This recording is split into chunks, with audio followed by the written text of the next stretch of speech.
I've been losing sleep, think I'm going crazy. Someone cross drink, feel like I'm drowning, think I'm in too deep. All this stress and now you make me overthink. I wake up with nightmares of nights that they don't care. I don't know, it's unfair. Why do I feel this pain in the air? Can't think, I circle back to the same thing. Give me a heart attack, don't know what's going on, but I feel like I'm turning to a maniac. Trophies, academic I do believe all lives matter, point blank period, yes. But like everyone is saying, all lives can't matter until Black lives matter. Right. We are on fire right now. We have been on fire, but now our fire has gotten the attention of many people. So it's not that the black community does not care about white people or trying to defund the police department or whatever. We just want the same equality that everybody else in this community and this country has. I think to me it means that they matter too. Because usually if I say that, people will shut me down saying all lives matter. And they do, but right now Black lives are like being like attacked and stuff, and so I think that they should matter too. Like it's not that like black people are here and everybody else is here, it's that we should be here. So yeah, I'm just saying that they matter too. Some people's past in life, some people had certain resources that other kids didn't have. And because of that, you know, they were able to kind of skate through life with those certain instances where they were, you know, were getting in trouble when the other kid who didn't have access to those certain resources couldn't. And then the way they were looked at is totally different. And it's just kind of something that sticks out. And you kind of see that now, like, wow, had that other kid, the African-American kid, either had those resources or not been portrayed like that and looked at, because you think about it, like say the African-American kid, he does something, the way he's talked about by the teachers and the staff is not only is demeaning, but it you kind of like, you take on that thought process about that kid as well. Right. So the other students, they start to treat him a certain way because of how he's been treated and how he's been talked about. So for me personally, I had some of those experiences, not as grandiose as some of the other kids I know, but I can recall getting in trouble or something happened, and the response to that towards me was totally different than, you know, another kid that didn't look like me, you know what I mean, or didn't come from where I came from. I want to be able to know that when I go to a bank and apply for a loan and my white friend goes and we have the same credit score, whatever, financial history, whatever, that my interest rate's gonna be the same as theirs. When I put my art out, it is what it is. Like for this piece, it's not really saying like, you know, Black Lives Matter. It's just saying this is what is happening. This is a testament to our time. You know, I'm painting what I'm seeing happen. You know, this is 2020. You know what I'm saying? It's not like me going out and saying like, this is what I stand, where I stand on this. As an artist, I'm saying this is what I see. You started to kind of see, okay, there's some stark differences between a lot of us. You know, like I said earlier, you just, as a kid, you grew up and you just think everybody lives like this. You know, way you do. Not that you know, my parents took really good care of me, but you start to see, okay, there's some differences. You got friends who got maids in their homes and things of that such. And you like, maids, like what is a maid? What does a maid do? Like, you know, they do your laundry, and I'm like, what? Like, you don't do your own laundry? So like little things like that, you start to kind of pick up on. It's like, okay, yeah, there's some little differences. Even in the 60s, they weren't able to sit in. That's why you see all this marching and going on, because they know we've been mistreated. Everywhere we went was signs colored only and white only. You just accepted it. That's the only thing you could do, because we didn't have a John Lewis and Martin Luther King, and we didn't have them up here.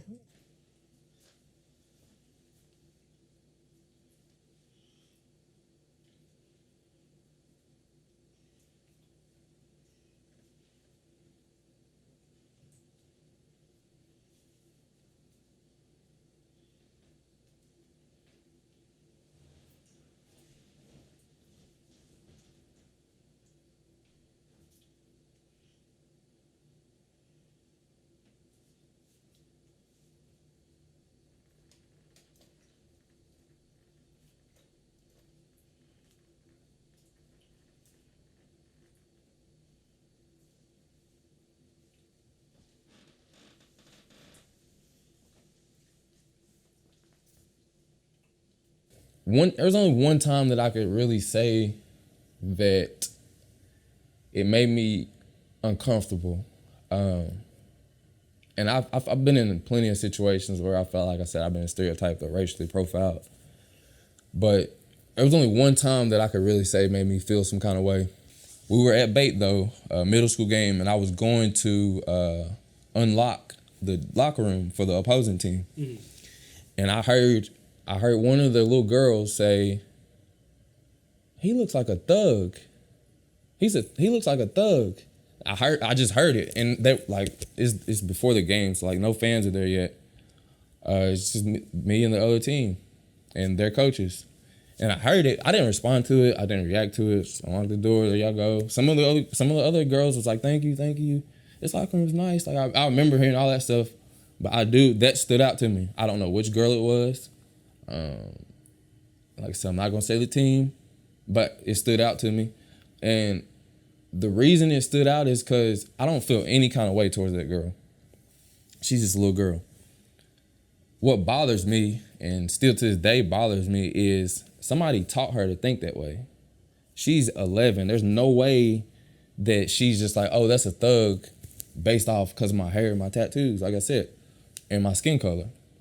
All of that together, somebody's taught her that that's a thug. You need to stay away from people like that. Kind of the code words that politicians use to kind of prey on the lower socioeconomic areas of rural white people, you can kind of rile them up by using certain words, and that gets people going, oh yeah, I'm gonna vote for you, build the wall. Yeah, so like if you're calling Mexican people rapists and killers, I mean, that's racist. Oh yeah. Yeah, calling black people thugs, I mean, I said that in the song I wrote, like, they can't call us niggas anymore without being booted out of office.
The one on Main Street, though, just another situation where I feel like I was being profiled. I had a nice car. I've always dressed nice. My music was loud, but that's not against the law. Right. It's 3 o'clock in the afternoon. I can play my music however I want, you know. And I'm out in town. I'm out in the neighborhood. I'm not disturbing anybody. So like, I didn't think I was doing anything wrong other than my seatbelt. But he never said anything about the seatbelt. I can think of several times where I haven't been doing anything wrong. I was on Main Street, headed towards East Main, and there was a police officer behind me, and the lights came on, and just immediate adrenaline rush. Knowing I came to a complete stop, I wasn't doing anything wrong. I didn't even have my phone out. I feel like I shouldn't feel that way, especially in my hometown. He initially went to guns and drugs. What was his questions? Are there guns or drugs in the car? I said no, which there wasn't. And he was like, do you mind if I search? And I said, yeah, I mind, because why would you? Like, there's no probable cause. You just asked a question, I said no. And then you want to search, I say no, because I can do that. I can do that, right? Mm-hmm. So when I told him I mind, like, I don't want you to, I was like, I don't want you to search, but I mean, if you the police, like, you can do whatever you want, which he did. So he walked back, got his K9 dog, and he's walking his dog through my car. Dog going through the car, walking through the front seat, dog going through the car. Dog comes out the car, he hands the leash to the other officer, because by this time, By the time all my doors is open, there's 4 or 5 cop cars that then pulled up. Danville police. The sheriff put me over, but Danville police was all over the place. So he hands his dog leash to the other officer, and now he's going through. He takes my backpack and he's dumping in my backseat, dumping everything out. When he gets done, he sees there's nothing in there. He just drops it back. And like when I learned how to drive, my parents had to sit down and have a conversation with me. This is how you need to do. You need to move slowly. And all my friends used to make fun of me when I would like take my snapback off real quick, when like if I were to get pulled over. But you know, I just wanted to present myself as one of those nice Negroes that wasn't dangerous. While he was searching through the car, the other officers had my other friends. Like I said, I still don't really want to use names. Was it 2 or 3? 2 of my other friends were with me, and they had them take their shoes off.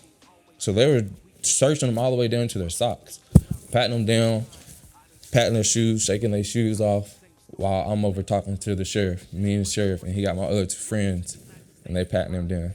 When they get done with them, they come pat me down. They don't make me take my shoes off though, but they patting me down after. It's just like a dead situation. Like there's nothing to do no more. So like he just ended up letting us go. But it's just like, why? Why all of that? Why?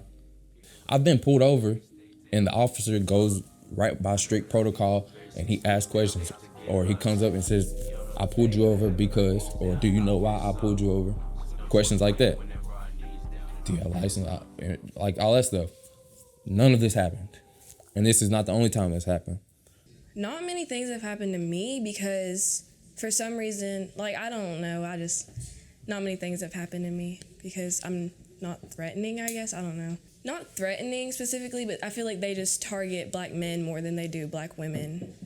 Like people that are racist and stuff, I just feel like they go after black men rather than black women. Okay. It was just crazy, like I said, because people would think that kind of stuff don't happen. It's just small old Danville. It's just Kentucky. But it happens. It definitely happens. And just because I don't speak on it, or I've never spoke on that, I don't think publicly, people would be like, people may feel some kind of way, like maybe think it's not true.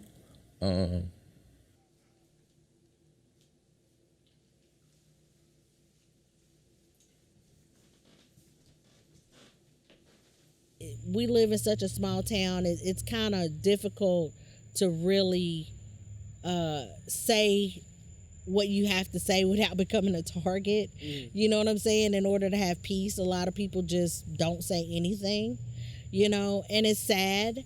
But if we all come together and speak out and try to make changes, then to me, that's where it starts. Because, you know, we come from a small rural town in Kentucky. So you understand the racial climate that comes with that is just, you know, it's a given. But I mean, we've been discriminated pretty hard. I mean, it opens your eyes, especially in Danville. I mean, Danville's not as diverse as people think, probably. I mean, you got areas that are, but to me, you still got people who are not gonna just change. They're just set in their ways. But I've had things happen to me here in Harrisburg and in Danville, and I thought, hey, this is crazy, you know, thinking I'm the only one. And when I shared my story with other people, they're like, yeah, that happened to me too. The exact same thing happened to me. Or still maybe kind of brush it off, but that kind of stuff affects me just because, like I said, still, even with all this good stuff we've talked about, I still feel like I gotta watch my back and watch all my mirrors because I feel like I'm being just harassed. And it's just PTSD, it's just anxiety, it's just like a feeling. It's all inside. Race and mental illness is honestly an interesting topic because mental illness, like mostly in media, it's perceived as a white people thing. Like you rarely, like if you think of a asylum in a movie, have you seen people of color in it? Mostly since mental illness is seen as a white people thing, there's a lot of repression in the Black community when it comes to emotions. Like you have to be strong, you have to be powerful, you have to stand up for what you believe in, which yes, stand up for what you believe in, but also, you don't have to be strong 24/7. And like that strong machismo rationale really like messes with somebody. Having to be strong, like makes you feel like in your head that you can only be weak when you're by yourself, even though you would need support. And weakness is, vulnerability is perceived as a weakness, even though it is a strength. Like, nothing is necessarily a weakness if you can turn it into a strength. Yeah, I mean, it's been really hard to see, especially recently, you know, like right when Corona broke out, it was like Ahmaud Arbery, George Floyd, and Breonna Taylor, like those stories all broke out at once. And Corona's enough just to weigh on you mentally. And then to see all those things continuously happen. I mean, like I'll see it on my time hop. I'm tweeting about the same things 6 years ago. So it's just like discouraging. And, you know, one night I was just thinking to myself, I was like, I don't know what to do about this. And it's like, it hurts because it weighs on you mentally. I don't know these people personally, but that could be anybody. That could be my cousin, my aunt, you know, it could be anybody. So it definitely weighs on me mentally. Honestly, because I don't get harassed on a day-to-day, but it's just because of my past times. Like, those situations make me feel how I feel and make me approach me just leaving and going from my house to my friend's house. If I want to ride from my house to your house, I'm looking at all my mirrors the whole way. And it's not because, like I said, it's not because I'm doing anything. It's just like a natural paranoia, fear that they're going to try to just pull me over. And anything can happen. We know anything can happen once they get you. Stuff that you'll never learn in school. Like I said, they'll never teach.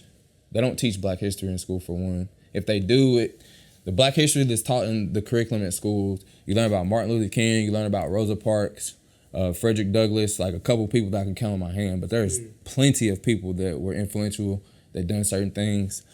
Well, I haven't had anybody in school, but I know my daughter didn't get a lot of Black history. And she went to school in Louisville, Shelbyville, and she went to a private school in Shelbyville too, and then Danville for 1 year, but no. And then when I grew up, Black History Month in February. Yeah. But in our social studies classes, I didn't learn anything about Black history unless I read it on my own.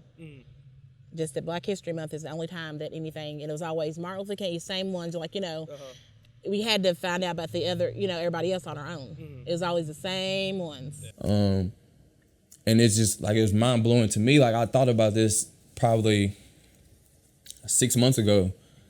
I was just so blown away. Like, it was within, and I brought it to my friends. I was like, did you ever learn about Malcolm X at school? No. Boom. No. I was like, me neither. I was like, it's crazy. I was like, because he's so interesting. And I was like, I've been researching him. I got books on him. Elijah Muhammad, I've been researching and got books on him.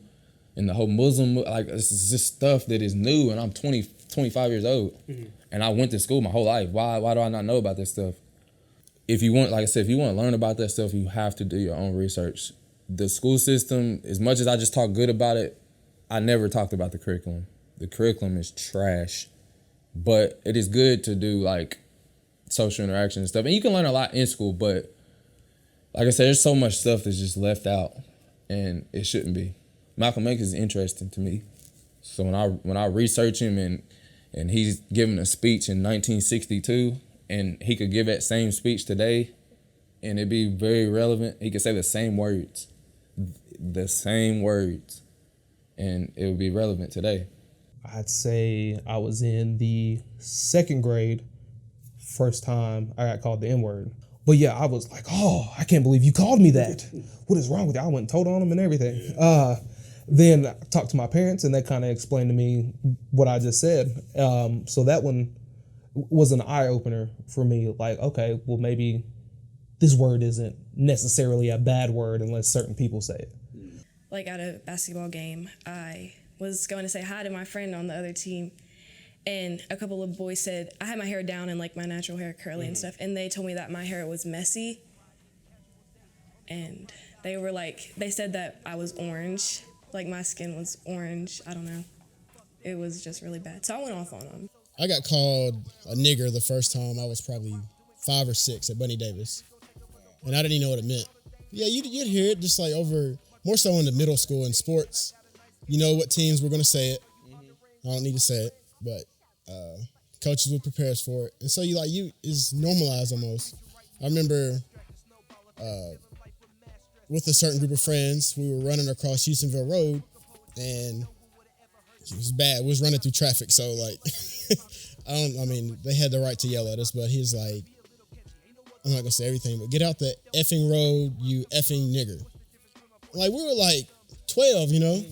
So, I mean, there's just certain things like that you don't forget.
It was in 7th grade where I got called the N-word in history class.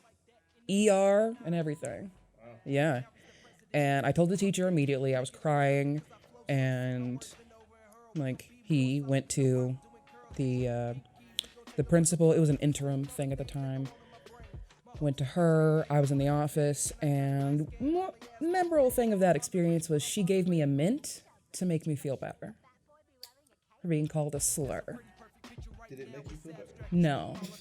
No, I didn't think so. I just felt like I had to. Yeah, and at the time they were trying to implement some sort of peer counseling thing. Peer mentors. Peer mentors and all that stuff. So we had a peer mentor sit with me and the person who called me the N-word in like a small conference room at Bait, and we were asked a lot of questions. I had notes. I was like, why he shouldn't do this, why this shouldn't be allowed, why he should at least get detention or something, because this is not okay and shouldn't be allowed. And he basically said, I don't know why I did it, and I'm sorry, but clearly not a sincere apology, just so he couldn't miss a basketball game. Like just last week, some guy asked me, was I from a Muslim country? Because I had a beard. And I was like, no. I said, no, I'm not from a Muslim country. I said, but if I was, what would it matter? We brush it off because we know we're not trying to. You're in your place of employment, so you just kind of you have a good day, then you go to the back and you just want to be like, man, man, what's wrong with that dude? Right. I had one incident at Old Danville High, and then it was at a football game, and this guy called me, out of my name, but I took care of it, and then and then at the new school, I was walking from the cafeteria. I'm not sure whether I was a sophomore or junior, and this guy called me the N-word. And so I went to the office and told the principal at the time. Well, I've talked to Jerry Boyd. And he wanted to know who it was, and I said, I don't know. But they had a Rolodex with pictures, and so I looked and found him. And he came into the office and he apologized and said somebody dared him to do that. And that was the last incident I ever had. You play certain teams, he'll let you know that you're going to hear the N-word. You got to stay level-headed. And, that's just kind of something that kind of stuck with me going forward. You can't really buy into people trying to get you mad. You got to play the next play and just keep life moving. There's been boys that I know that have said the N-word on their Snapchats, and I will argue with them until they learn that they shouldn't be saying that. If you see somebody doing something wrong, confront them about it. whether it's saying slurs or just anything, just confront them about it. Doesn't matter who they are. They could be your closest friend. You need to have deep talks with them about it, because if you don't, it'll just keep getting worse and worse, and people think they can still keep doing it. Well, I mean, it was just different. I mean, you know, when I come up, it was different. Like we had that one restaurant, the Bun Boy, where we couldn't go inside and sit down and eat, but they had a black man. My friend's daddy was back there cooking. We had to go to the back window to get our hamburgers and stuff. But, you know, it was just several things. I can remember when we couldn't try on clothes. And then when they started letting us try on, where we could try on clothes every Saturday, me and Rose would go up to stores and try on, but I always had a job. She didn't have to work, so I always had a little money to lay stuff away. Now, I've never been called the N-word to my face, but one time, this always has stuck in my mind, where I would go to Lexington, catch the bus before I was old enough to drive, to go shop. And at that time, you didn't have shopping centers back in the day. So I'd catch a bus, walk downtown and shop. And this always stuck in my mind. I went in one of those big department stores in Lexington, and I just went to the counter and picked up some earrings. And the woman came to me, she said, "Ma'am, I'm sorry, but we don't serve colored people." So I dropped, and I said, "Oh, I'm sorry." So I went on out. But that stuck in my mind. If Vietnam was going on, and I remember getting a telegram that somebody had got hurt. And so when I was in the telegraph office thing, if somebody got hurt, they would, instead of calling them, they would send you in a cab to tell them.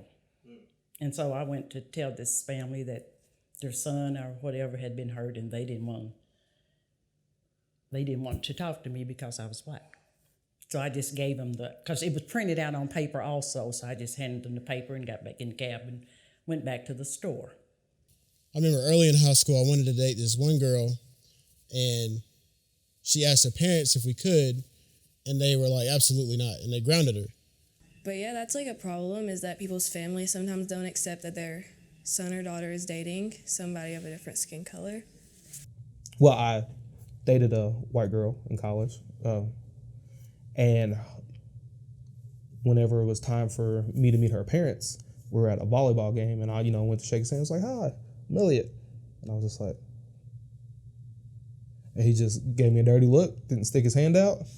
But in football, especially at Danville, we had a lot of black dudes on the team, and probably a couple black coaches, and everybody else, all the other rest of the coaches, athletic staff were white.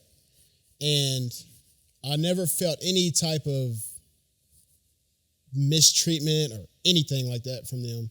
You just, like I said, you got people coming from all these different backgrounds, and they treat you exactly the same. They give you the opportunities that you need. They tell you how it is. Well, they just keep it real with you, and I appreciate that more than, that's just one trait that I really value in people, is keeping it real. And they always did that. Where the center, Norton Center is, that was Danville High School. Okay. At one time. And my grandmother, she was a cook at that school, many years ago. Then they tore that down, they built Norton Center.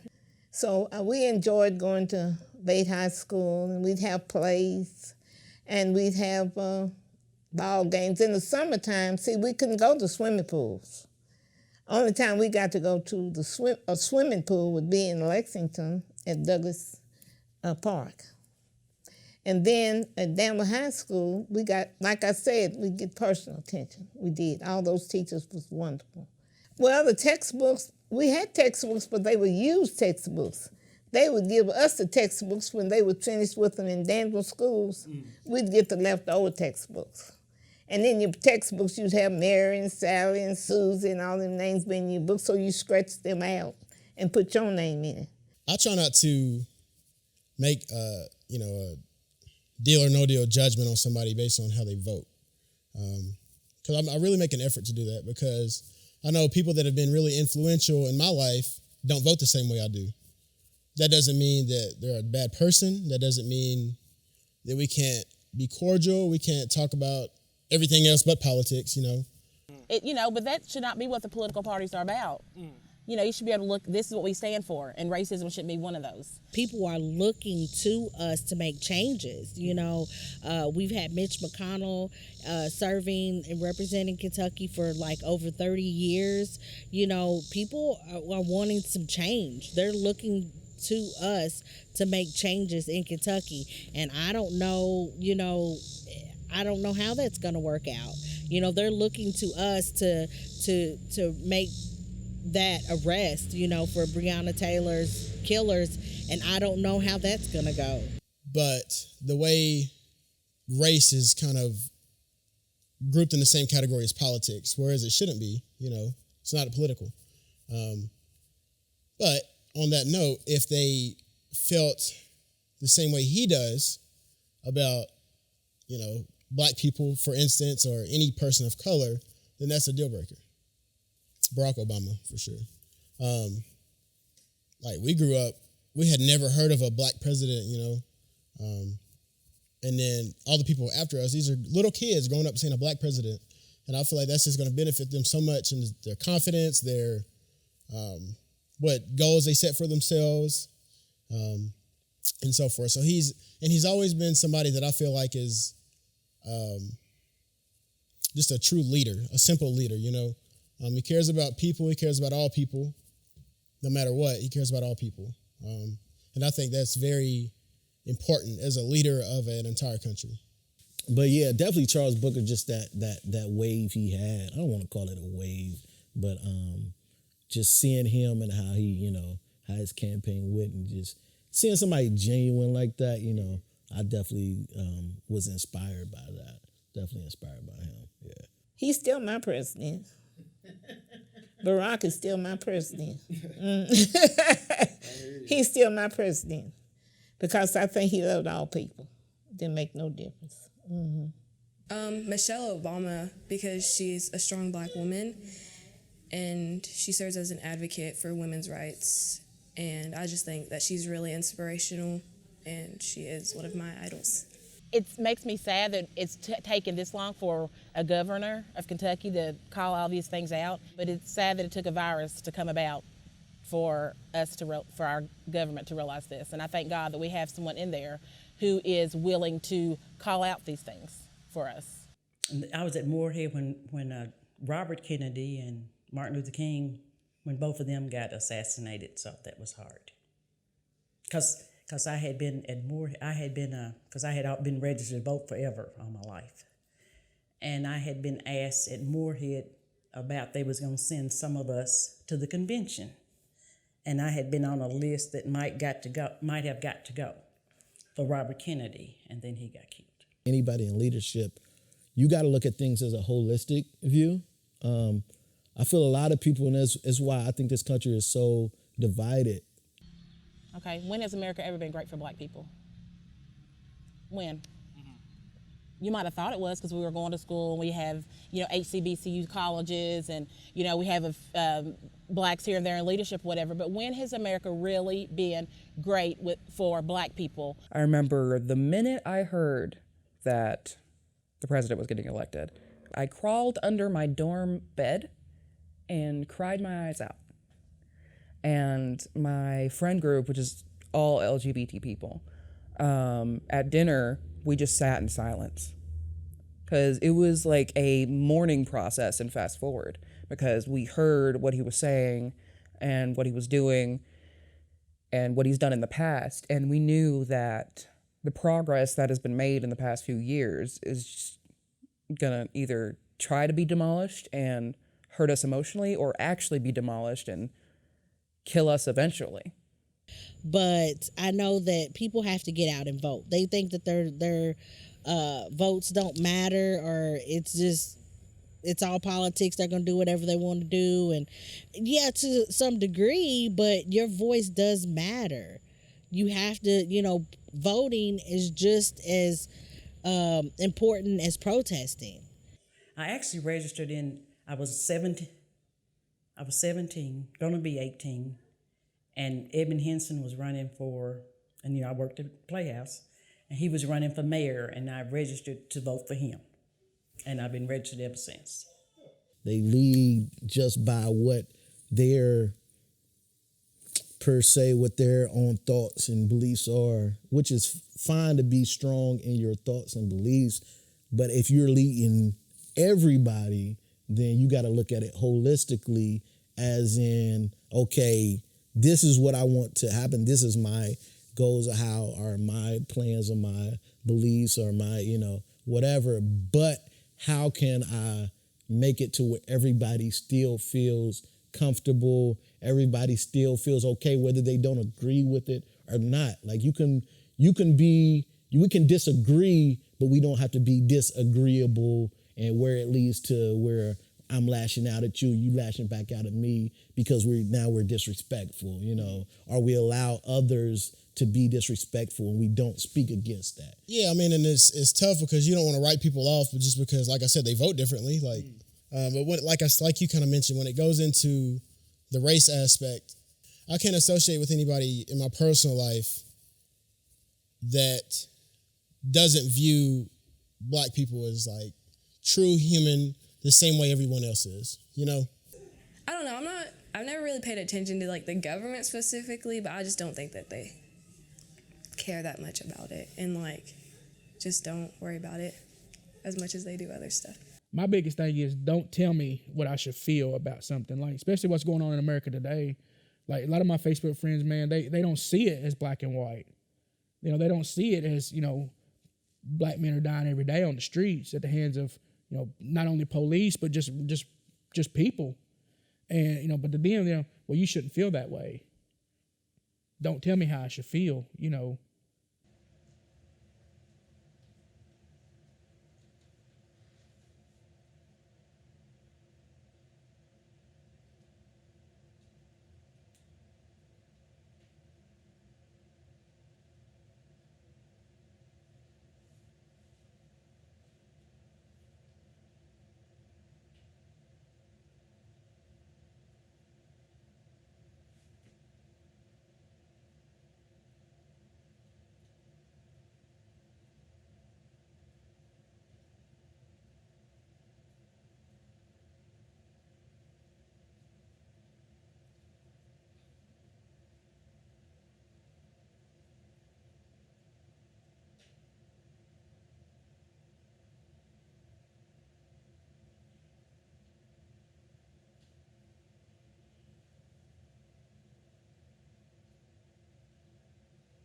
You're yelling at the police, and they're really not the ones with the power.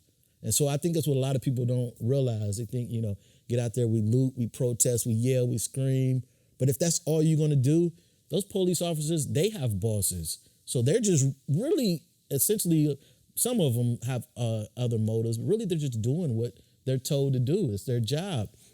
But if you can go above them, like behind the scenes, start attacking policies and things of that such, that's where the change is really going to come, because that's really what is the what is the thing that is oppressing us, is those policies and things of that such. And if we change those, then we'll see the difference in how we're being policed and how we're being treated in our everyday community. So, well, I think there's things that can be better,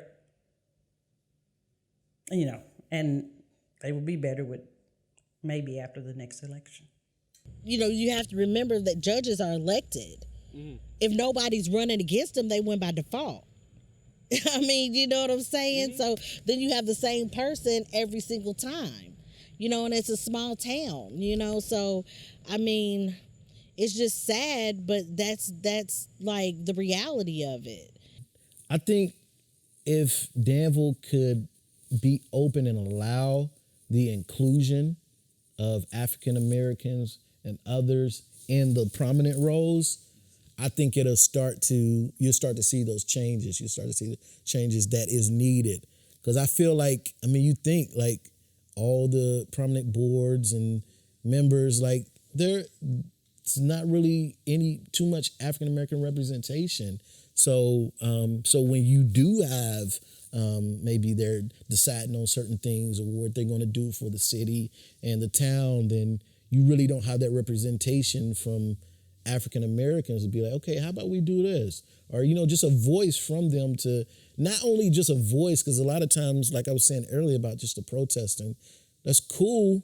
But if you're not able to partake in policy change and things of that such, then we'll be doing what we're doing right now for years and years and years, like we have been doing.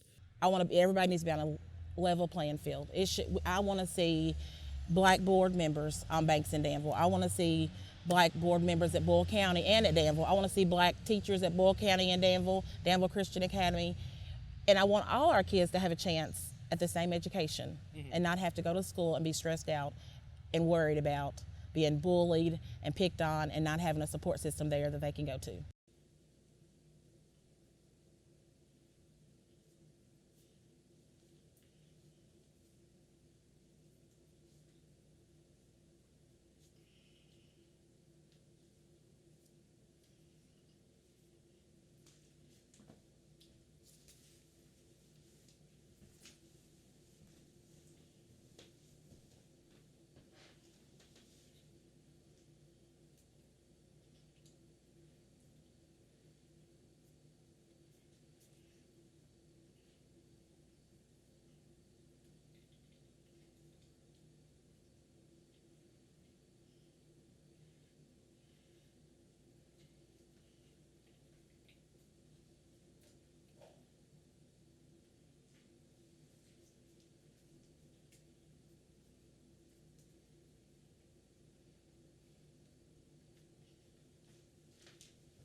But I feel like now is the opportune time to implement certain people, you know, people that are really going to be there. And like I said, holistically, they're not only going to just fight for, just because if I'm in that role, yes, I'm a fight for African Americans, but I still got to fight for Caucasians as well and for other ethnic races and things of that such too. So, but having people like that in those roles like that, I think will, and I feel like it might be kind of tough because, I mean, you got your good old boy system, which we all know, and that's really difficult to penetrate.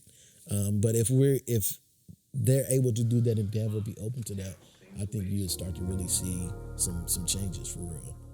There's a lot of racism in the LGBT community, even though it was pioneered by Black and brown LGBT people. Marsha P. Johnson, like all of these people, like look up the Stonewall riots if you haven't. The Stonewall Museum is an excellent place. They have a wonderful archive. Yeah, like people, like LGBT people think mostly, of course, white. LGBT people think that because they're of one oppressed group, that gives them an oppression card. And they're able to do it to do and say whatever they want when it comes to another minority group. And that's just not correct. Like a lot of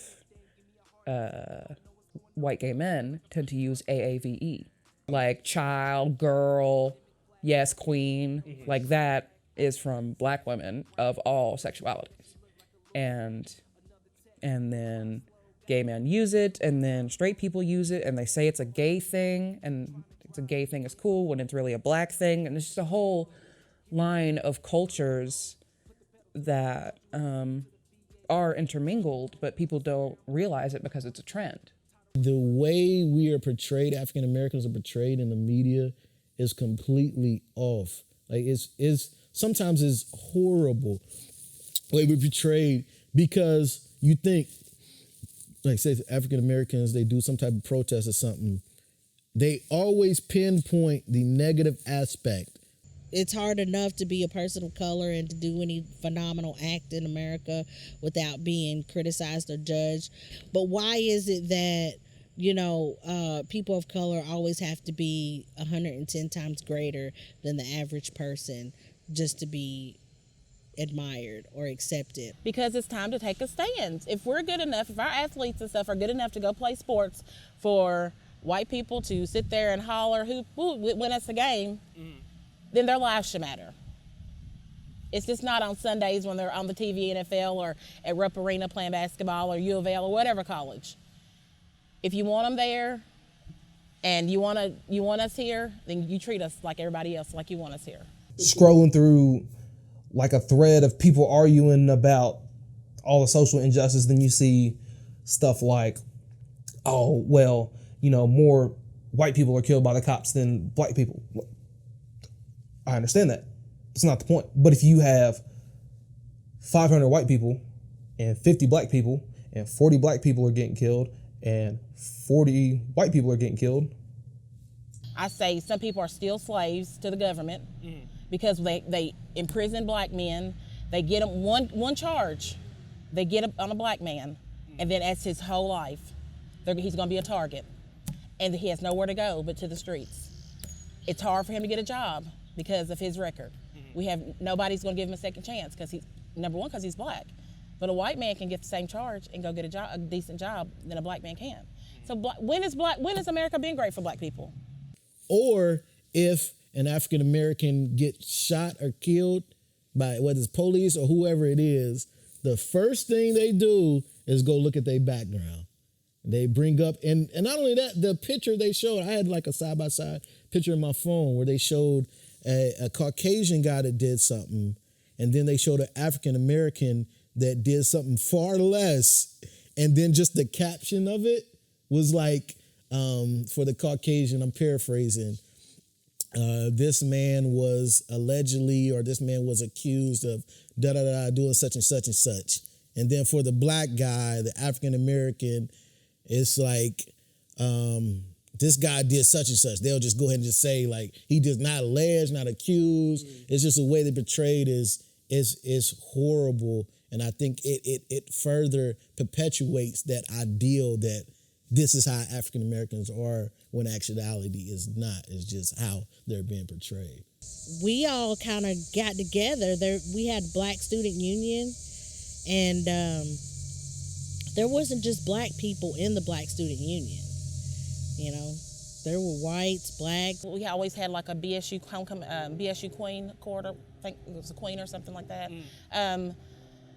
Of course, we had meetings, but it was just like a place for black people to go, for black kids to go and to voice, to be ourselves, and to be around those that look like us and to do things. We all kind of got together and tried to unify when I was there. I think that black kids need that outlet, need that space to, and I don't think because some people say, well, you don't have white student union, but black kids need that extra push and the extra group. Maybe the BSU, could do some kind of programming or take them places they can see black people in leadership positions that look like them, since Danville doesn't have that right now.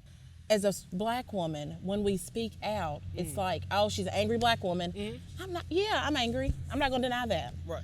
But it's from years of hurt of myself, years of hurt from the stories my mom told me. She was born in 1935. Wasn't any store up there that I could have got a job, a sales clerk, like in the women's department. They wouldn't hire you for that. They would hire us for janitors and maintenance.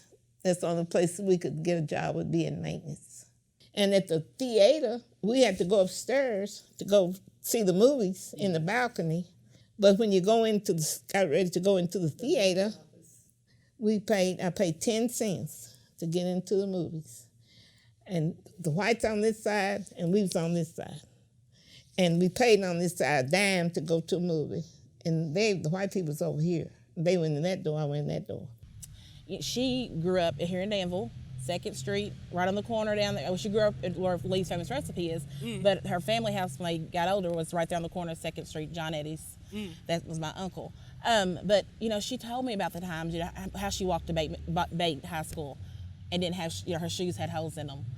They didn't have buses back then. How she go down to the bun boy and have to go to the back to get their ice cream cones. They sit at the top at the movie theater because they wasn't welcome to sit with the white kids. See, we couldn't even go to Center College. That wasn't even, you wouldn't even think about trying to go to Center College. Only schools we got to go was Kentucky State, and you had the business school in Paducah, or you went to Louisville to Madam C.J. Walker, which our grandmother went. And as I got older in high school, we still would go, and we was, it was different. Like as far as the black people sat upstairs in the balcony, and the white people sat below us. And then when we went to the concessions, you would see everybody. You say, hey, like that, because you saw everybody at the concession stands, but we couldn't sit at the movies together. My mother told me that when she came along, you couldn't even try clothes on at the hub. They could go by, but they wouldn't hire them to work, only in maintenance, like I told you. But then she said we couldn't try clothes on, or hats. We couldn't try hats or clothes on. But when I got grown, I could try them on. They changed and let us try them, but still they wouldn't hire you to work. So, that's hurt. I have all this hurt from the past that's never being healed. And it's just been, a little bit's been done about it. Okay, we got them quiet now. Let's move on. If something else happen, black start moving and trying to do something, okay, we get to a certain point and they're quiet now. But this movement, it's different. Yeah. I feel in my heart it's different because everybody wants to change. White people are seeing, Asians are seeing how blacks are treated.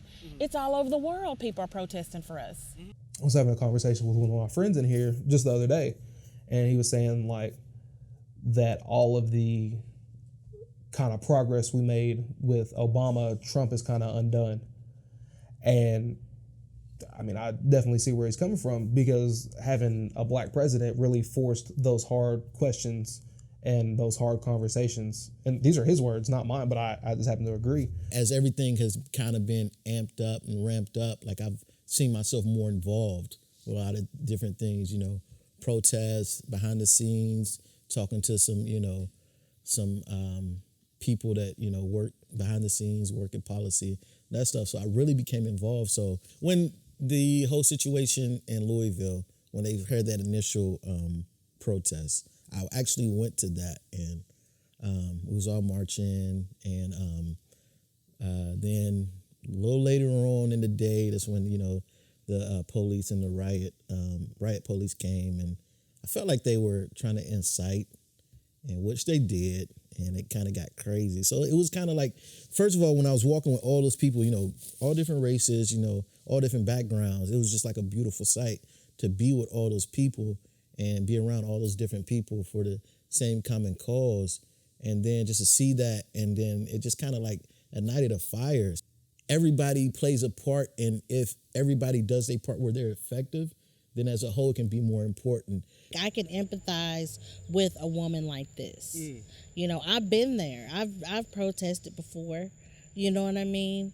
I can empathize with the emotion. I can empathize with,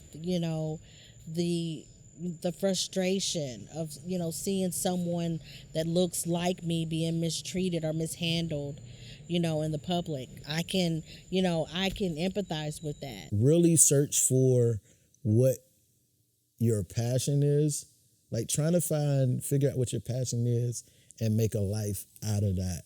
Because I feel like if you can do that, like it won't be so much as work. Because when you have passion, you find hope within that. No matter what it is, like my job per se, I come across a lot of kids who've come from terrible backgrounds. But because I'm passionate about what I do, I still find hope within it. Is the freedom of expression. I think that the world needs more of that artistic freedom of expression. We get so serious, and sometimes people want to say, hey, you have to think like I think, or you have to do like I do. But sometimes art gives us the freedom to, not really take a side but make a statement. Because I have that passion about it. There's that hope that's tied to it that I can make a difference, and then I'll get a message from a kid I haven't seen in years, and he'd be like, Mr. Kenny, I got a kid on the way. I got a job. I just graduated from college. I can remember things you would tell me. I didn't want to listen to it then, but like I understand it now. So it's like things like that. If you find something you're passionate about, then it won't just be like a job. It'll be something that even through the rough times, you can still keep pushing through. That's anything with in life. And it's so much more to this country and what the United States stands for. You know, everybody should have a chance here. That's what it's about. I would just love to see people just like be at peace with each other, embrace each other, support each other. Because I feel like America is just far from that right now. So that's what I would like to see. But if I'm out here and I'm out here trying to be a decent human being and just trying to be a normal person, and people don't like you, then they don't like you. But you can't let what others think affect how you live your life. But then ultimately, what are you here for? You have no purpose. So I always look at it like that. I think it's really sad how divided the country is right now.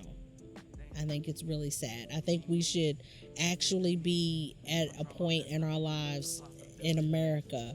We should be at a point where, you know, politics aren't divided by black and white. At least at that point. I'm glad to have this opportunity. I told Elliot the first time he mentioned it to me that I'm all for it. Just because, like I said, I'm misunderstood, I'm shut in. I won't ever get this out. I won't have enough time to tell this much stuff to people on a day-to-day basis. A lot of the stuff that I did say that I said for the first time. I went through it plenty of times with myself, but this was good. This was real good. I like this. It's good for me. Like, there are happy moments in the darkness, and we have to focus on those to help better our present day. Because otherwise, we don't want to drown in all of this sadness and the fear that is really around day-to-day life right now. I was taught that you treat everyone with respect and with love, and you treat them like you want to be treated. And it'll go a long way. You know what I mean? That hate, that don't make no sense. We just passing through here. That's all. We're passing through. So you got to treat everybody right, not hate, love everyone. Even the ones that mistreat you, got to love them anyway and pray for them. Well, I just hope that that soon the world will be better, because right now it's in a bad place. It's like, I don't know. I don't know what's going to happen. I think we need God. Just making change and like getting justice for everybody, like having equal rights for everyone. Just like making the world, like just making a change, honestly. Just like, because like with all the protests and stuff going on, you know, we're trying to make change and get justice for like Breonna Taylor and all of them. And I just think that's one of my biggest hopes for the future, is that we'll make change and get justice for everyone. I hope for the future that this virus, number one, that this virus moves on out and that it never comes back. And I hope that everybody can get along, since we're on this planet and earth together, and everybody go to church and treat your family like with respect. That's what I hope for the future. I'll make you bite the pavement, cause of what I represent. They still see mixed race as a disgrace, but that's not the case. It's not the time or the place, judge a man by his face. How about the content of his character? You see a black man where pride, ideas collide. People in and out all the time, so that means dirty money must have paid for the ride. Only judging by what you see outside, or you see as a Kuta. Can't say that you wanna make Toby, but you don't never even know bricks in a trap, but was still raised up next to that. Made it out at a young age, and motherfucker, I ain't going back.